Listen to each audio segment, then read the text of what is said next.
মৃত্যু যন্ত্রণা নবীরও হয়েছে, উম্মতেরও হবে। মৃত্যু যন্ত্রণা খোদ আমাদের নবী সাল্লাল্লাহু আলাইহি সাল্লামেরও হয়েছিল। মৃত্যু যন্ত্রণা পৃথিবীর নিকৃষ্ট কাফেরদেরও হয়েছে। কিন্তু উভয়ের মৃত্যু যন্ত্রণার মধ্যে পার্থক্য আছে, অনুভূতির মধ্যে পার্থক্য আছে।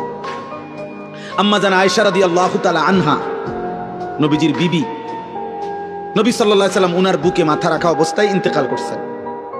তো নবীজি সাল্লাল্লাহু আলাইহি সাল্লামের ইন্তেকালের পূর্ব মুহূর্তে হযরত আয়েশা রাদিয়াল্লাহু তাআলা আনহা বলেন, আল্লাহ নবী সাল্লাল্লাহু আলাইহি সাল্লামের কপাল মোবারক বারবার ভিজে ছিল, ঘামে ভিজে যাচ্ছিল। আমি এক বাটি পানি আইনা দিছি পাশে, আমি নবীকে দেখলাম বারবার তিনি ডান হাত মুবারক ওই বাটির পানির মধ্যে ভিজাইতেছেন আর কপাল মুছতেছেন ঘাম, ইন্তেকালের পূর্ব মুহূর্তে।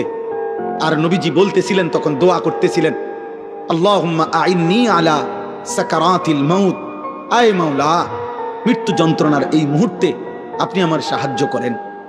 আল্লাহুম্মা হাফিন আলাইয়া সাকারাতিল মাউত। এরপরে নবী বলছে, আল্লাহ আমার মৃত্যু যন্ত্রণা সহজ করে দেন। এরপরে নবী বলছে, লা ইলাহা ইল্লাল্লাহ, আয় মাওলা আপনি ছাড়া আর কোনো ইলাহা নাই। এরপরে বলছে, ইন্না লিল মাউতে সাকারাত, মাওলা মৃত্যুর বড় যন্ত্রণা। আমি বুঝতেছিলাম, আমার মনে হয় তিনি তো মাসুম নবী, তিনি তো নিষ্পাপ নবী, তিনি তো মাহবুব আল্লাহ তাআলার। তো তিনি যেন বলতেছেন, আল্লাহ মৃত্যুর বড় যন্ত্রণা। তার মানে তিনি বলতেছেন, মাওলা আমার কাছে যদি মৃত্যুর যন্ত্রণা এমন মনে হয়, হায় মাওলা আমার গুনাহগার উম্মতের কি হবে তাইলে, মৃত্যু